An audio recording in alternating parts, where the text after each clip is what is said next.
in teaching of Mishnah, and then we'll launch into the class. What I found when I started teaching Mishnah something over 40 years ago, I was actually looking for two things in Mishnah that I thought would not go together. One of them was to understand how the text works, which is, I thought, a fairly technical kind of a question. I immediately encountered all kinds of questions and issues for which people generally proposed rather technical answers. Second thing I was looking for was for the study of Mishnah to be something meaningful, something inspiring. And I encountered some people who tried to do that. And surprisingly, at some point that I won't go into now, although it actually had to do with the tractate we're studying, Tractate Megillah, I discovered that the two actually come together. So we'll learn Tractate Megillah, and I hope we'll be able to make progress on both of those fronts, and hopefully the two of them will come together for you as well as for me.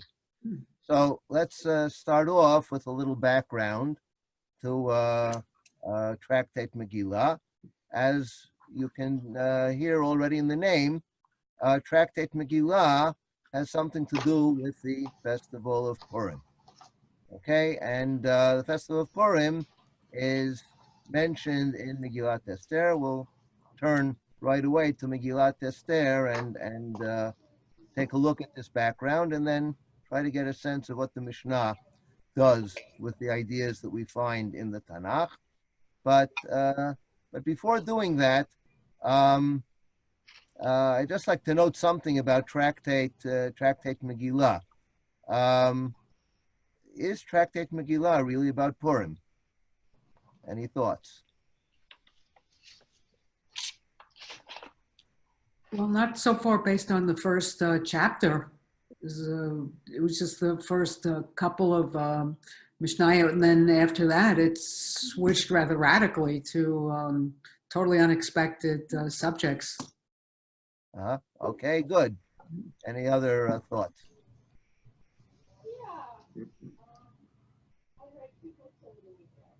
Excuse me, I can't hear.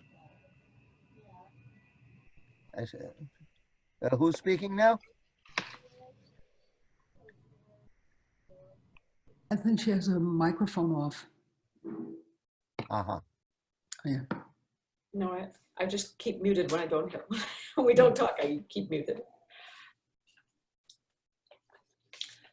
Yes, okay.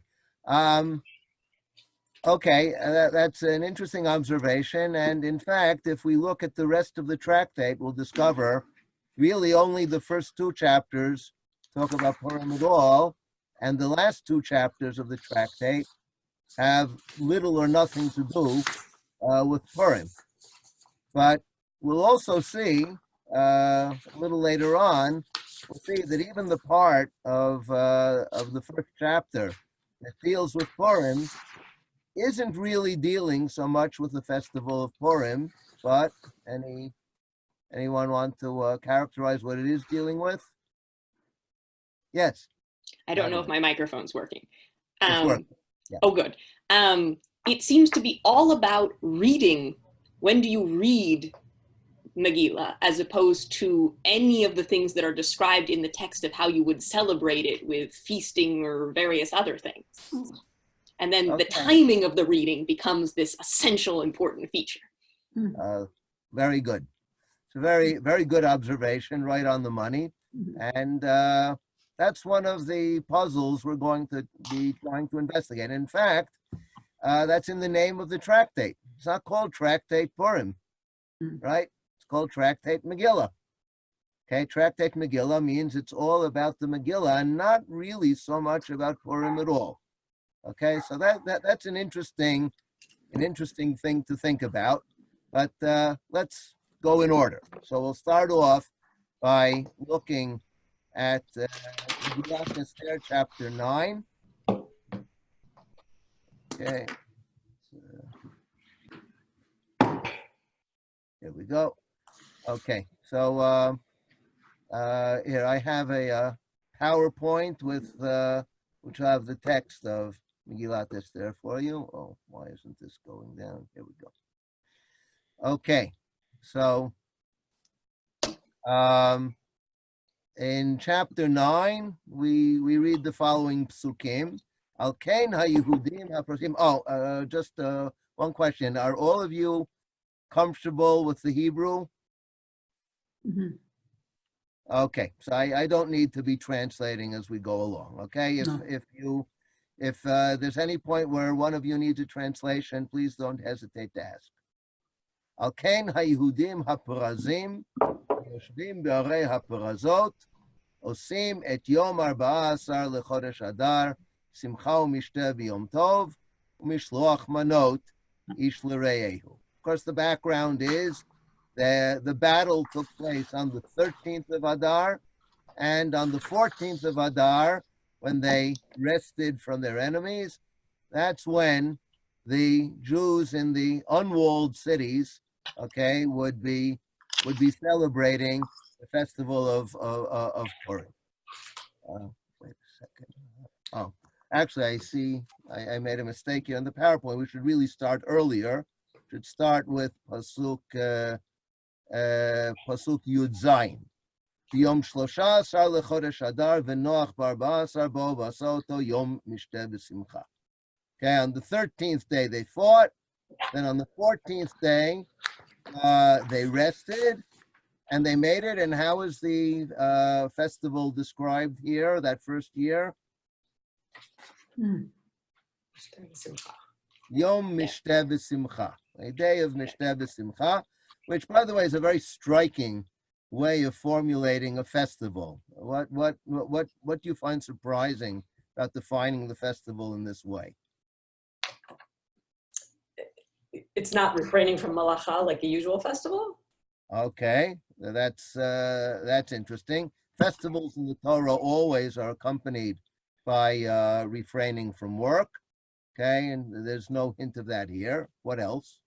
It echoes the language of Mishteh, which is prominent in Megillah, in the story.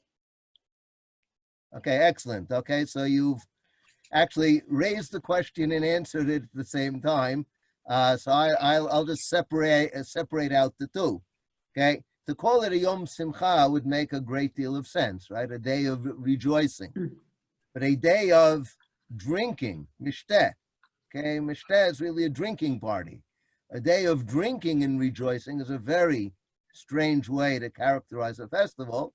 So what Emily has suggested, okay, is that the reason why it was designated as a day of drinking, okay, of having a drinking festival, has a lot to do with Mishteh being a key theme running through the Megillah from the very beginning. The very first thing we encounter in the Megillah is Achashverosh conducting a Mishteh for his entire kingdom. Then, as we move on further, the way that Esther finally vanquishes Haman is to invite the king and Haman together to a Mishteh. Okay, so so to celebrate the victory by having a Mishteh, okay, will clearly fit in with that. Although one wonders whether are we perhaps absorbing too much of the Persian culture, that when we celebrate the way a Persian would. Maybe that's not the appropriate way, or maybe it is. Maybe this is the way to go. Okay, we'll think about that as we go along. Okay, and then Hayehudim asher b'Shushan in pasuk Yudchet nikalu b'Shlosha bo. They gathered on the 13th of Arba bo. V'Noach b'Chamisha bo. Their day of resting was on the 15th. Vasoto Yom Mishteh b'Simcha, the same festival but a day later. And then the pasuk I began reading a bit earlier. Al Kain Hayudim HaPerazim HaYoshvim Barei HaPrazot Osim Et Yom 14 LeChodesh Adar Simcha u'Mishteh B'Yom Tov u'Mishloach Manot Ish L'Re'ehu. Now, there's several puzzling things about this pasuk.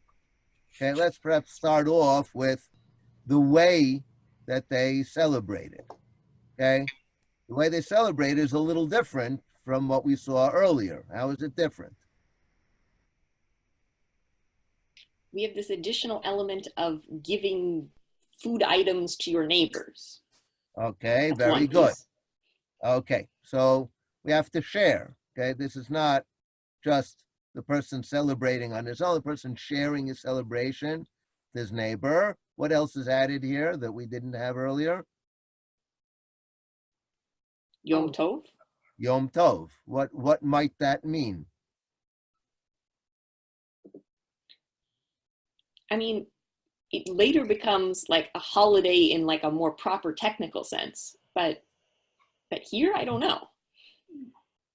Mm-hmm.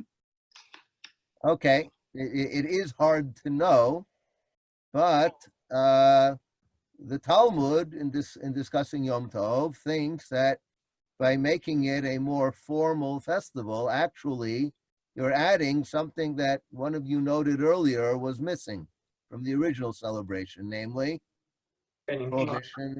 prohibition of work. Mm.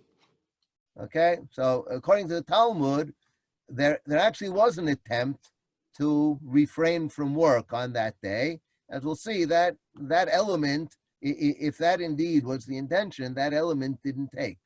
Okay, and we don't have an Isur Melacha on Purim today. There's something else puzzling, and this will become very central when we get to the Mishnah. Okay, who is it actually who is celebrating during these years?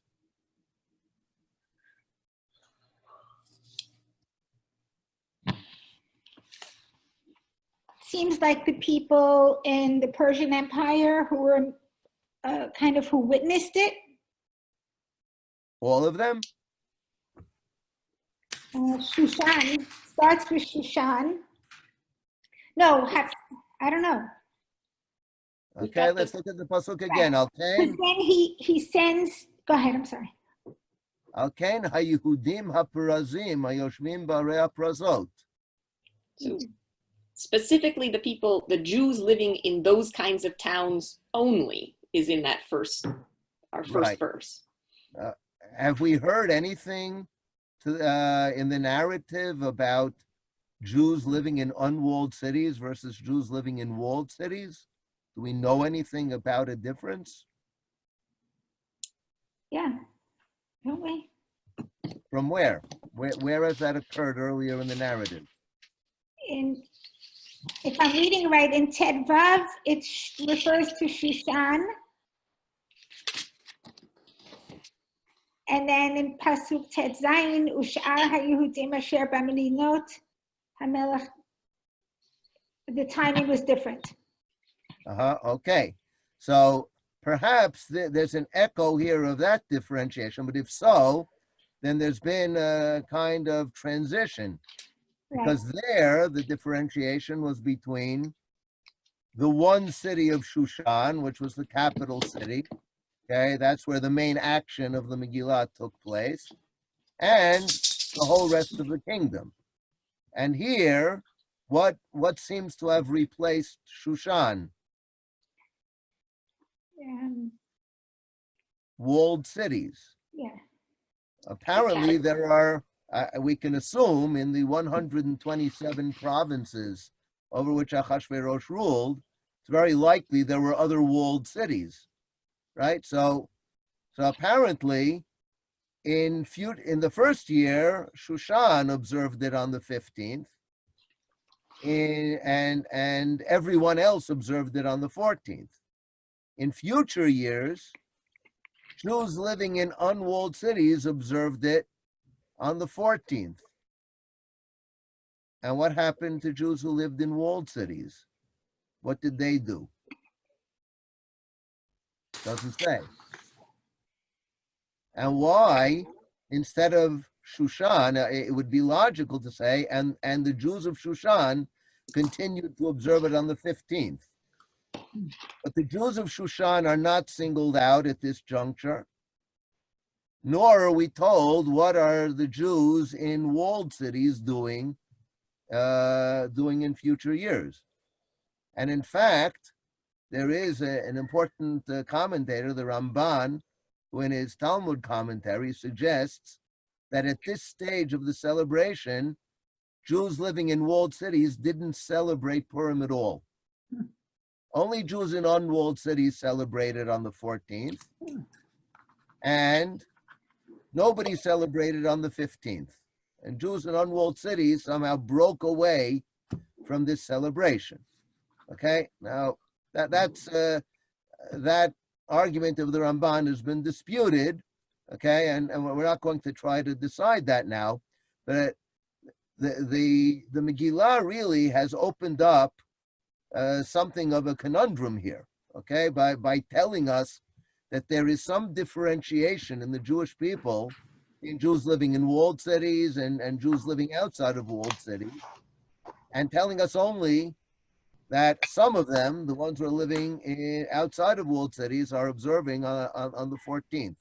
Okay, so this is a point we'll have to think about. Okay, what exactly it means in the Megillah is an interesting question that I'm not going to go into too deeply, but we will see when we get to the Mishnah that the Mishnah has something very interesting to suggest about this.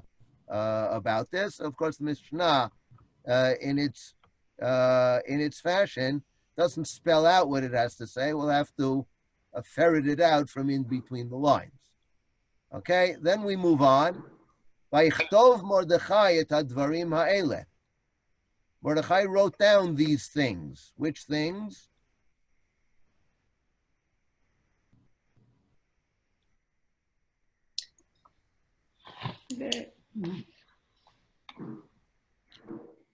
Possibly the whole story, but certainly in this context, the observance or the commemoration of it.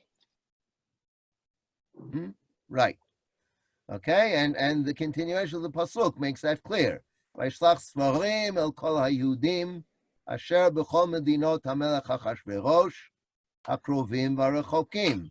Okay, and he sent documents, okay, scrolls, to all of the Jews in all of the provinces. L'kayem aleihem, the pasuk kaf aleph, l'kayem aleihem, to accept upon themselves, okay, to maintain the practice. Liot osim et yom arba'a asar lechodesh Adar, ve'et yom chamisha asar bo, b'chol shana v'shana. Okay, now what happens in this stage? Okay, this is our third stage now of the festival, and what's happening?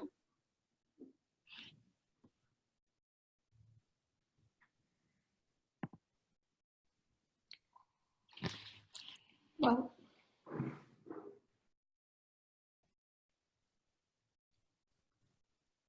Okay, so the first thing is, if you compare the earlier stage, hayudim haprazim hayoshvim barei haprazot osim. Okay, it's described as a present tense verb. They are performing, they are carrying it out. Okay, who is influencing them to carry it out? Is someone instructing them at that juncture? Seems spontaneous at that juncture. Correct. The first year the celebration was certainly spontaneous. Okay, they won a victory. Okay, they were saved from destruction, and they celebrated. Then in stage 2, okay, you have a spontaneous celebration that apparently did not encompass the whole people, or if it did, not on the same day. Okay, they are continuing this celebration and they're adding certain elements to it. Stage number 3, it moves to a top-down celebration. Mordechai writes it down and he sends out letters instructing the people, yes, that's a good idea, maintain the celebration, but let's see how he instructs it. Et yom arba'asar lechodesh Adar vet yom chamisha asar bo. All of a sudden, the 15th has reappeared. But interestingly, it doesn't say who observes which. Right? Are we continuing the Yudim Prazim on the 14th and then presumably the Yudim who are in walled cities would be on the 15th. That seems logical, but it doesn't quite spell it out. Okay, and then we have a description of the celebration in Kaf Bet. Kayamim asher nachu vahem hayudim ayoivehem v'chodesh asher ne'epach lahem miyagon l'simcha u'me'evel liyom tov לעשות אותם ימי משתה ושמחה, משלוח מנות איש לרעהו, ומתנות לאביונים. Okay, how does the celebration look here in comparison with the previous stage? We've added matanot la'evyonim. Very good. Okay, and what have we subtracted? The Yom Tov. Yom Tov has gotten lost along the way, which would fit in very nicely with the theory that perhaps that's talking about a prohibition of work. And maybe Mordechai, when he decided to ratify this practice and to institute it, maybe Mordechai decided that that wasn't called for. Maybe Yom Tov is taking things too far. But he did add one other thing that I think is very crucial, matanot levyonim. Why is that such a crucial addition?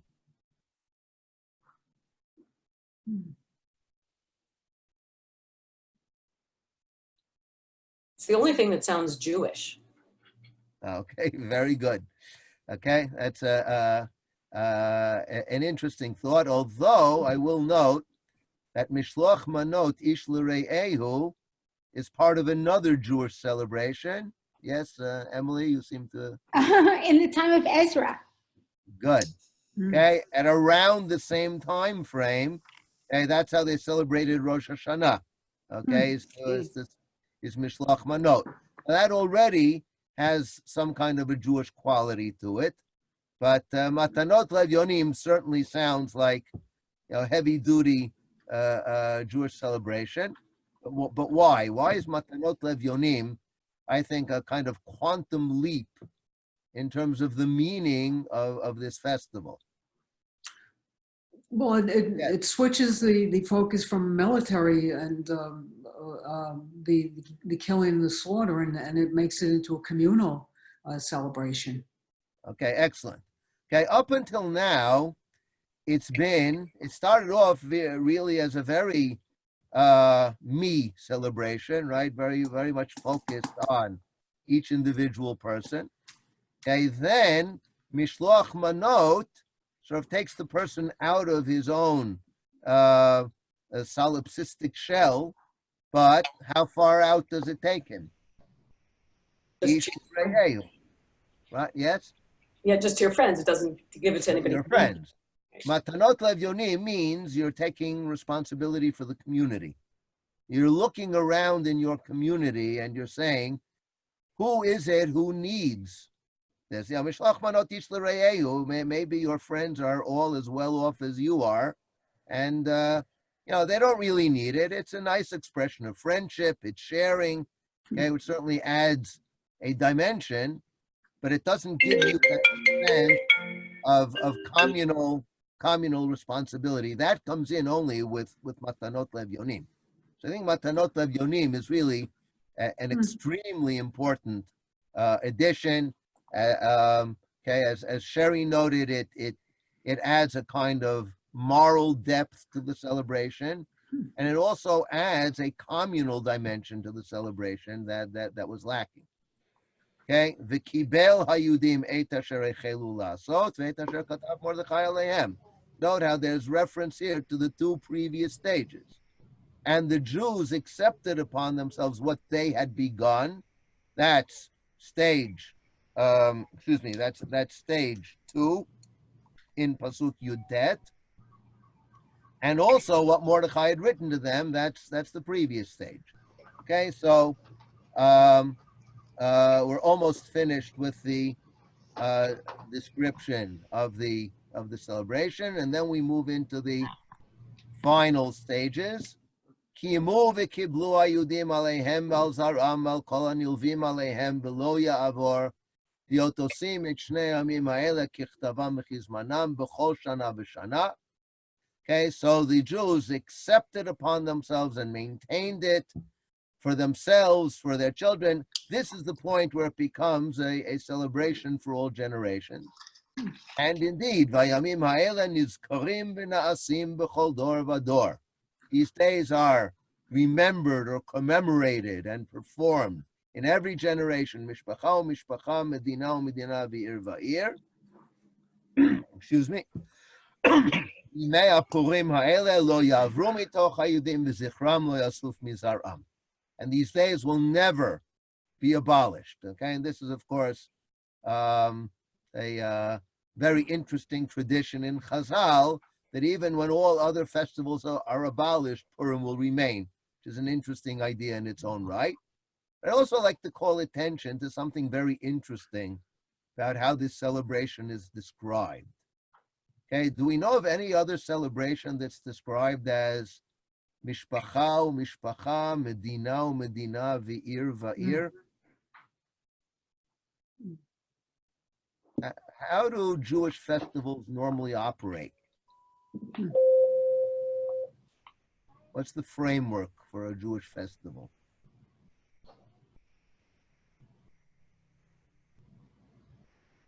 The calendar. Okay. Agriculture.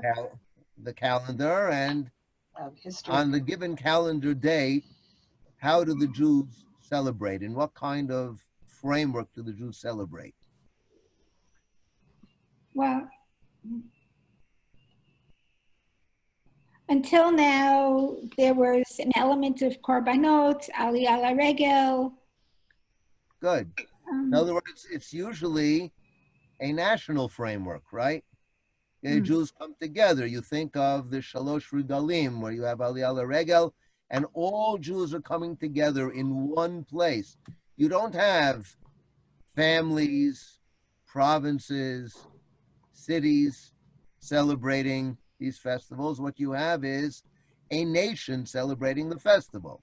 Okay, now I imagine that at any time, you're not going to find every single Jew doing Aliyah Laregel. Okay, the likelihood is that at any given time, it's only a certain fraction, the Jewish people, that come together. But that's how we conceive of the celebration. It's national. It's all of us together. And if the community is celebrating, they're celebrating as part of the nation. And here, for some reason, it seems that the celebration is described in terms of individual communities. Okay? Again, a point we'll be thinking about as we move into the Mishnah further on. Okay? And now we move to the final stage, the fifth stage of the festival. ותכתוב אסתר המלכה בת אביחיל ומרדכי היהודי את כל תוקף לקיים את איגרת הפורים הזאת השנית. Okay, and now, interestingly, a new figure moves into the forefront, and that is Esther. Right? Mordechai was the one who wrote the first letter. Esther seems to take the main role. Mordechai joins her, but Esther plays the main role in writing a second round of letters, okay, in order to confirm it once again.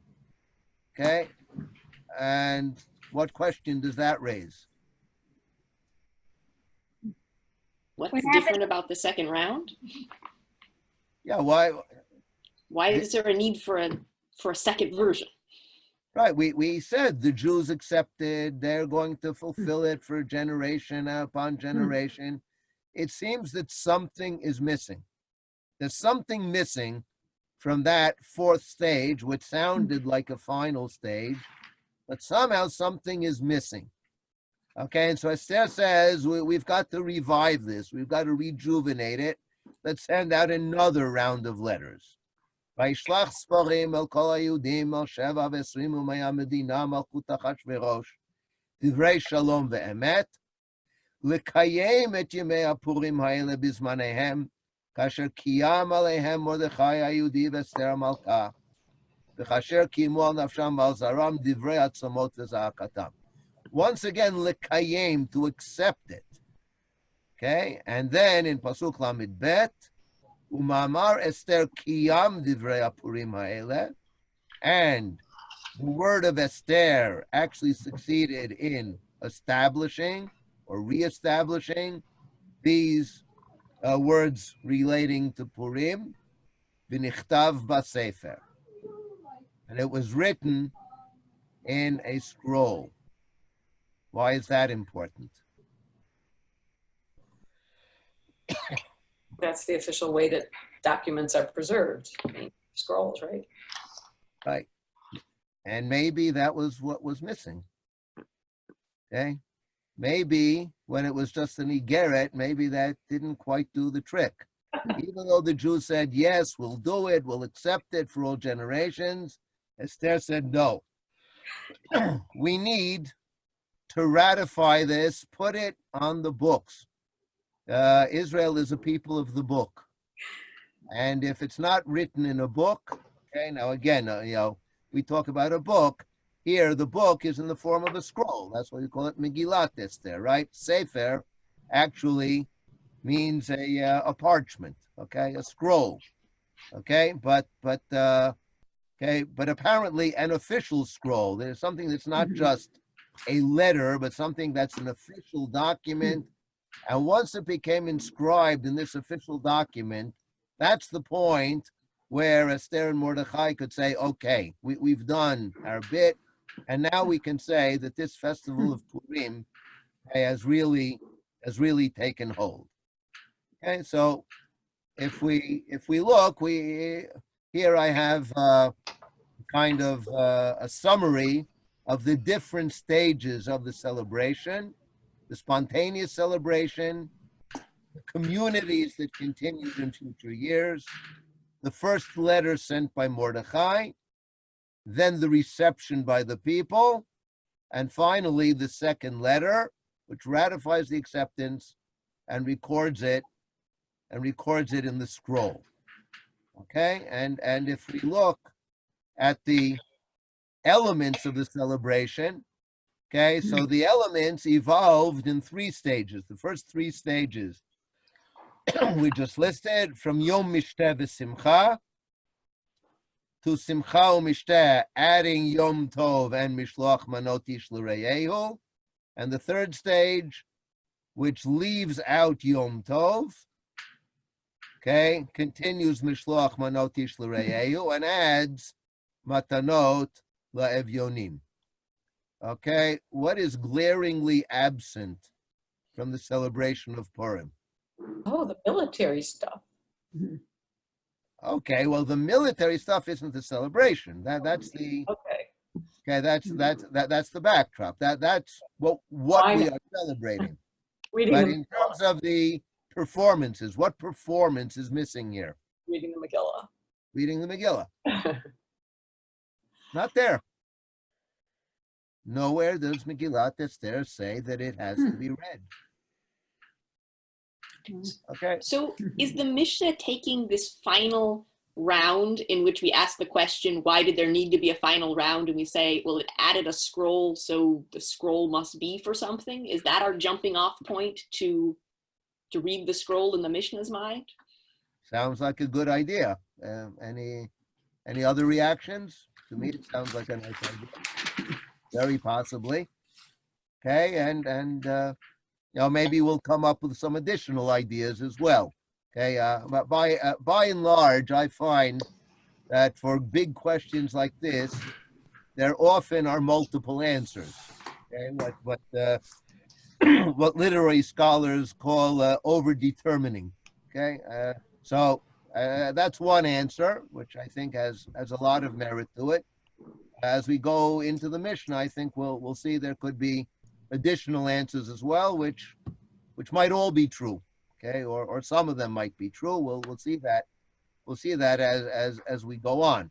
But just a bit of a tantalizing question. Okay, there's another book that was written, Sefer Torah. Does the Torah tell us anywhere that we have to read it? Oh. Yeah, the Torah does. Yeah, the Torah tells us that it has to be read. Says you have to write it. Oh, Oh, Write it. write the song. You have to write. Uh, Gather It the, says to write it. Yeah, it has to be Oh. written. That's for sure. so that's But as does that written book have to be read? Hakel?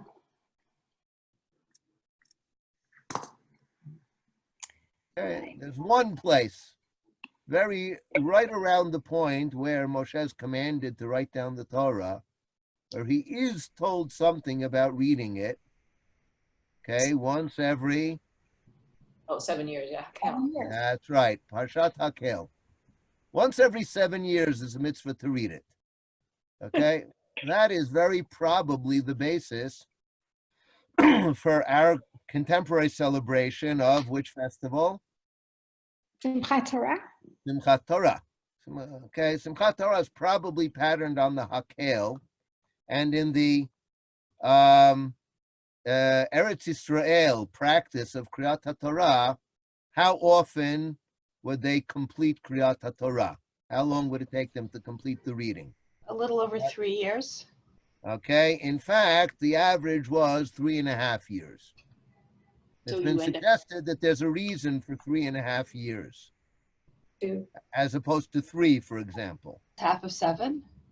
because it's half of 7. And that way, every second cycle would correspond to Hakel, because Hakel, remember, is read on Sukkot. That means every 7 years, all the communities in Eretz Yisrael would be finishing up their second cycle, and then they would all gather together in Yerushalayim to have a reading of the Torah for the entire people. That's Parshat Hakel, okay, and that's very likely the model on which Simchat Torah was built. So somewhere or other along the line, okay, the reading of the Torah once every 7 years to the people turned into reading the Torah weekly and completing it, let's say twice every 7 years, and then in Bavel it became to complete it once every year. Okay, so somewhere or other along the line, instead of just reading it once every 7 years, we read it once every 7 days. Okay, but it's interesting that the Torah itself, also it's written down. Somehow it's more important for it to be written than for that written thing to actually be publicly read in some kind of communal basis. And we seem to see the same thing with the Megillah. It's crucially important for the Megillah that it be written. It doesn't seem to be as crucially important that that written text actually be read in any kind of communal way. Of course, we expect people to be studying it, right? We have v'shinantam levanecha v'dibarta bam b'shivtecha v'leveitecha v'lechtecha v'derech. In the book of Joshua, we have vagita bo yomam balayla. Okay, we expect it to be studied, but to be formally read in some kind of communal framework, that doesn't seem to be as crucial. Okay, maybe once every 7 years for the Torah. And for the Megillah, initially, we don't have any indication that it was required at all. Okay, but then, of course, once we get to the Mishnah, that's going to change. So before actually getting a bit of a taste of the Mishnah, let's just get a sense of how Chazal understood the basis for this mitzvah of reading the Megillah. Okay, it's the Mishnah, which we'll learn in a couple of sessions down the line. The Mishnah says, "Kra'a al peh lo yatsa." Okay, if you read the Mishnah orally without first reading it in the book, okay, the reader has to have a book open in front of him, a Megillah open in front of him. And if he reads it orally by heart without looking at that Megillah, then they have not fulfilled their obligation. So the Gemara asks, Minalan, okay, From where do we know this? Amarava, atya zechira zechira. Okay.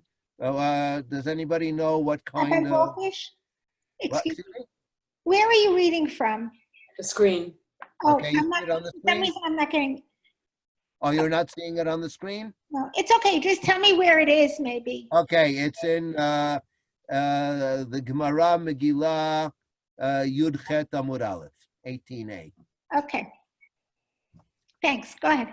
Okay, so Rava says, Atya Zechira Zechira. We derive it, okay, by means of a verbal analogy between the two terms of Zechira. Does anybody know what a drasha like this is called? Gzera Shava. Gzera Shava, right? There's a Gzera Shava because it says Zechira in two places. Ktiv Hacha, here it says, here meaning Megillat Esther. Hayamim ha'ele nizkarim, these days are remembered or commemorated. Uchtiv hatam, ktov zot zikaron b'sefer. And there, in the Torah, it says, write this as a commemoration in the book. What is this referring to, this pasuk? Zot HaBracha. No, actually not. Hazina, right? No? Okay. Look here at the source from Exodus 17.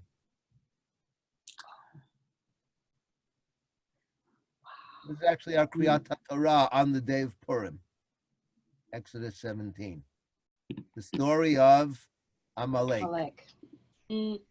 After the battle with Amalek and the victory, okay, so then Moshe is told, write this down in a book. This battle against Amalek has to be recorded in a book. And remember, this is before there's a Torah. Okay, this is before Aseret HaDibrot. It's before the Torah has begun to be given, and Moshe has commanded, write this down in a book. Mal halan b'sefer, afkan b'sefer. And since the commemoration of the battle against Amalek must be done with the book, so the commemoration of Purim has to be done in a book. So then the Gemara asks, Umimai dahai zechira kriyahi. How do you know that this commemoration is public reading? Dilma iyun ba'alma. Perhaps it's just to study, to open the book and read it for yourself, but not necessarily to read it communally, right? Which is exactly the question that we've been grappling with. So the Gemara says, Lo sal kadata. No, that can't be. Don't let such a thing enter your mind. The Tanya, Zachor, because there is a Baraita referring to Parashat Zachor. The Torah says at the end of Dvarim, right, Dvarim Kafeh, Zachor et asher asa lecha Amalek, right? And the Torah, and there it says Zachor, Yachol Balev. Should we remember Amalek just in our hearts? Kshuomer lo tishkach, the Torah at the end of that passage says, lo tishkach, don't forget. So harei shichachat alev amor, the Torah has already effectively commanded us to remember it in our hearts. Amani mekayem zachor. So when the Torah also gives me a positive commandment to remember, that must be beyond remembering it in the heart. It must be bapeh. We must remember it verbally. We must verbalize that commemoration. And this, of course, is the basis for the mitzvah of communally reading Parashat Zachor, which, of course, we always do right before Purim. Why do we do it right before Purim?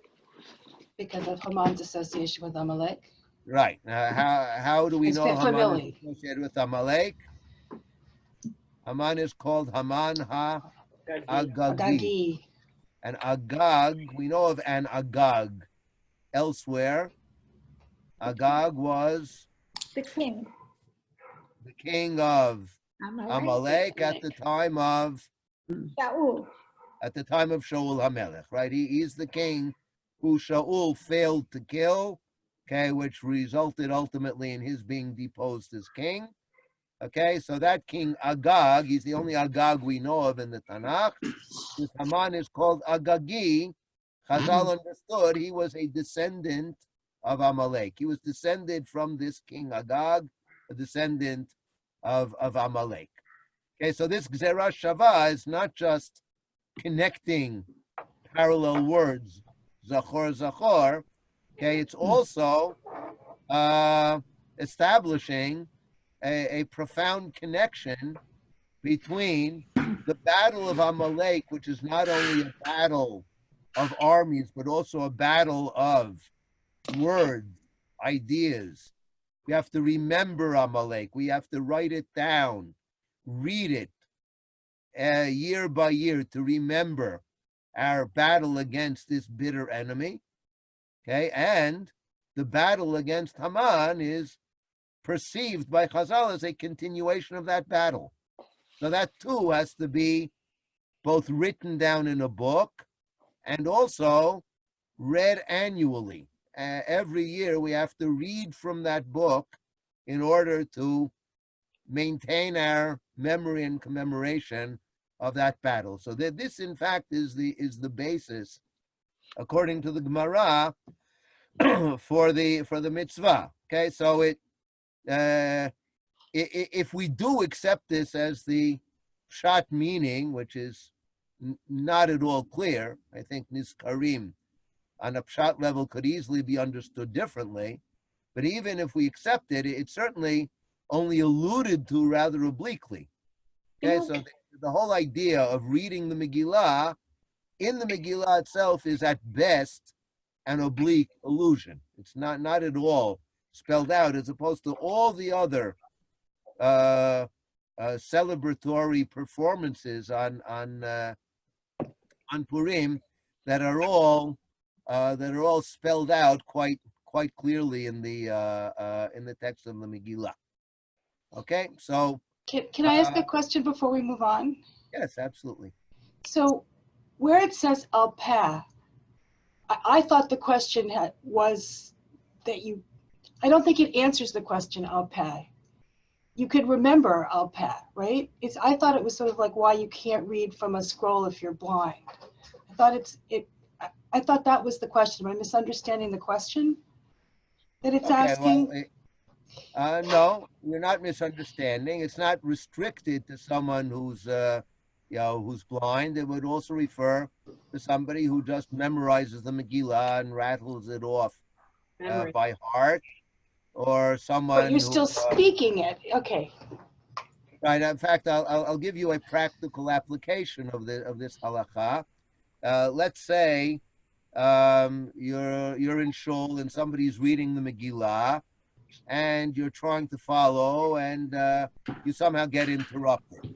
Okay, child interrupts you, and then you come back and you want to complete the reading of the Megillah. Okay, so you would have to do that from a scroll.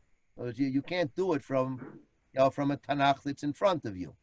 Okay, and as we'll see later, it's also a problem. Say, okay, let me just pick up with the Baal Koreh now, and I'll make it up later. That's a different problem that we'll see in the Mishnah at a later stage. But there's also a problem of I can't just read it from the Tanakh that's open in front of me. I have to hear it from somebody who's reading it from a scroll. Okay, just to set people's minds at ease.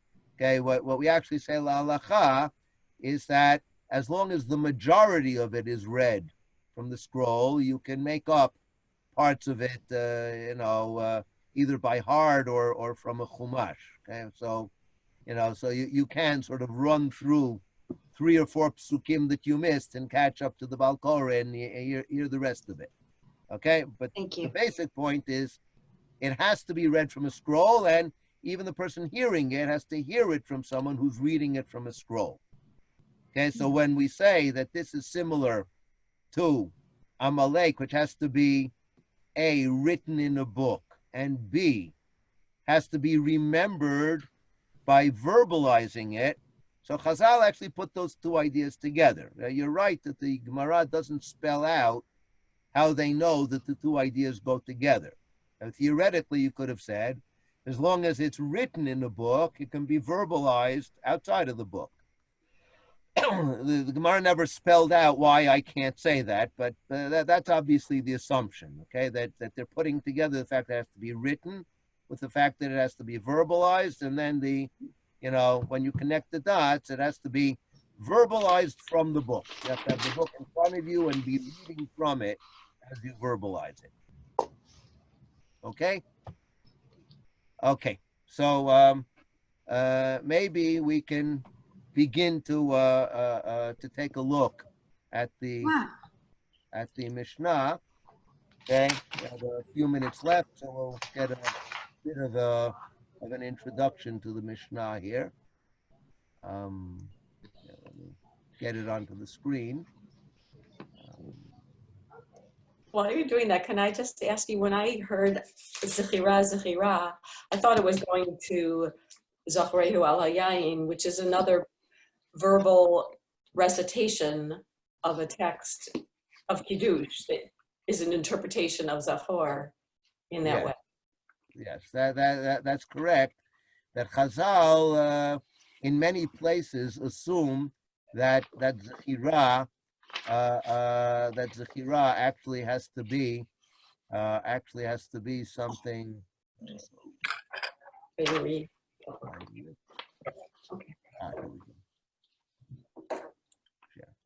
Yes, that Zechira has to be something verbalized. Mm-hmm. So we have it regarding Kiddush. We have it, for example, also in some sources we have that for Kriyat Shema. Okay, Kriyat Shema is learned in one source from the mitzvah of tzitzit, and it says regarding tzitzit, uzkartem et kol mitzvot Hashem.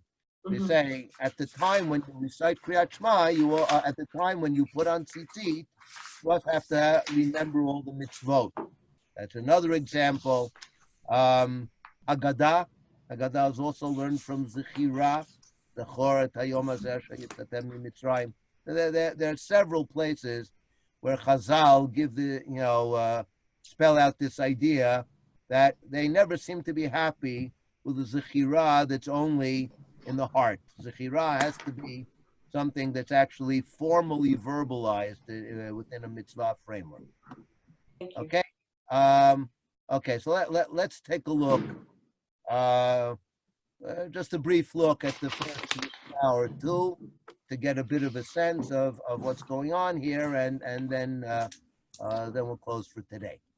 Okay, so we have let's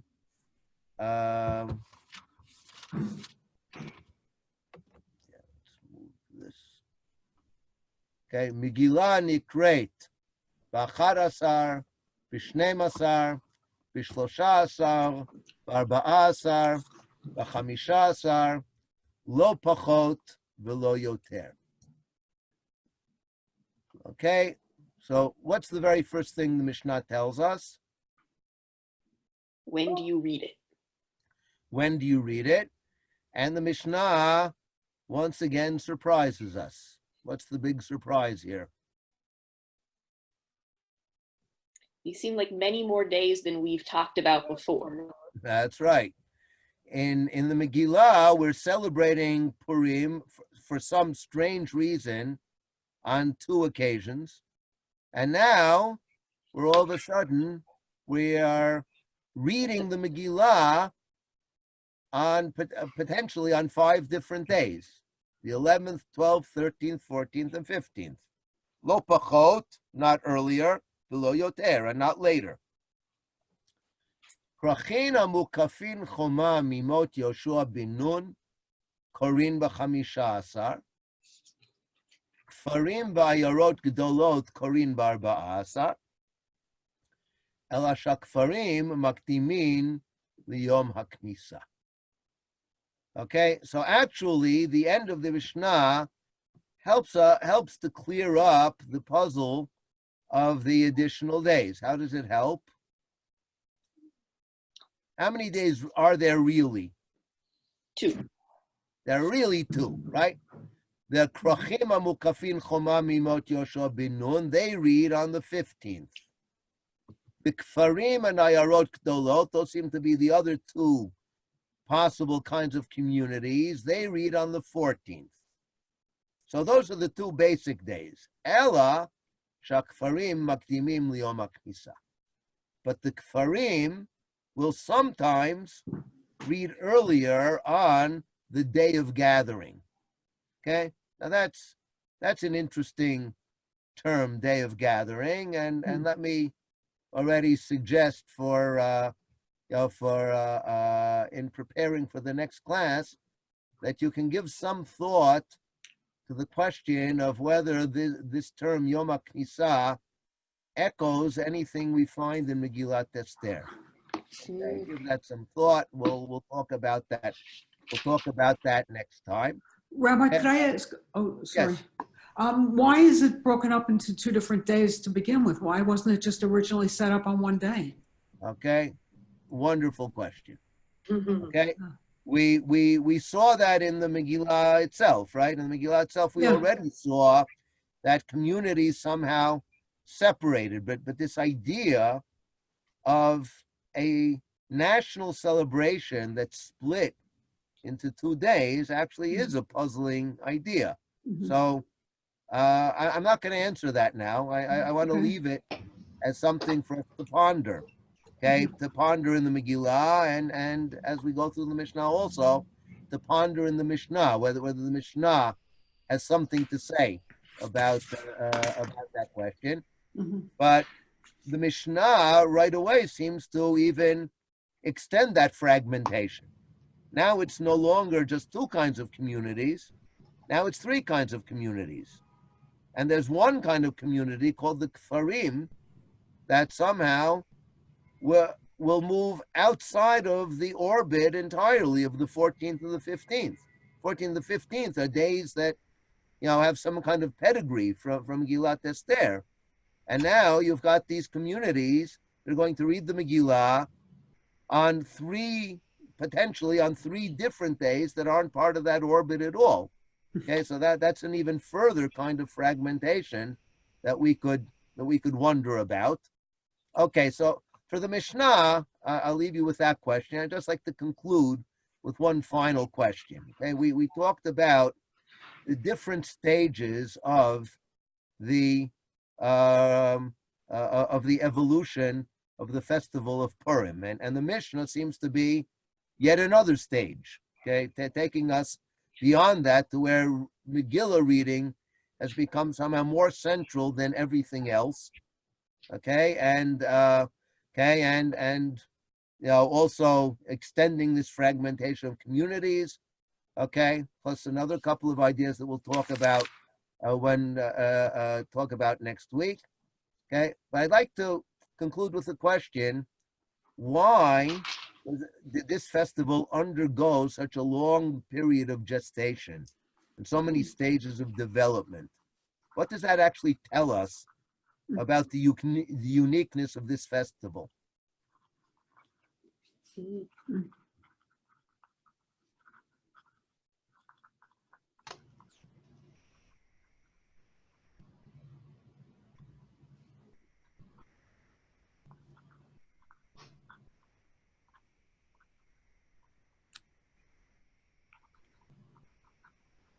Okay, this festival actually is a watershed event in Jewish history. In what sense? It's man-made. Correct. It's grassroots. Okay, and the second point actually grows right out of the first, right? Remember, Megillat Esther is a work in the Bible that is characterized by the lack of God. the name of God. God does not explicitly appear anywhere in the Megillah. Maybe he's alluded to in one or two passages in the Megillah, but overtly, he's not there. Okay, I'll add also a lot of other central Jewish themes are not in the Megillah. Okay, you don't have a nation. You don't have a Beit Mikdash. You don't have sacrifices. You don't have a king. Okay, there's so many things that are lacking. This is a festival that actually grew up outside of the land of Israel. And as you noted correctly, it's a man-made festival. And that's why it had to undergo a long process of gestation. And that's why it had to spring up from the grassroots. But interestingly, it didn't become a festival that had staying power that could make its way into the Mishnah until it became a top-down festival. And that also took place in two stages. Mordechai sent out a letter and the people accepted it, and somehow or other that wasn't enough. And the people needed to deepen their commitment to it. A second letter written down in a book, then it became finally a festival with staying power. But this idea that the Jewish people can create a new festival, a new calendar date with a festival, which somehow has for us religious significance. It becomes part of our being as a nation and part of our service of God. That's a radical idea. And it didn't just, it wasn't like Athena springing full blown from the head of Zeus. Okay, this is something that took time. It evolved. People had to make their terms with it. People had to accept the idea. Okay? And maybe that will have something to do with why reading the Megillah becomes such a central feature of this festival and why the Mishnah seems so preoccupied with it. So we'll close with that idea for tonight. Thank you all. Thank you. Thank you. Thank you.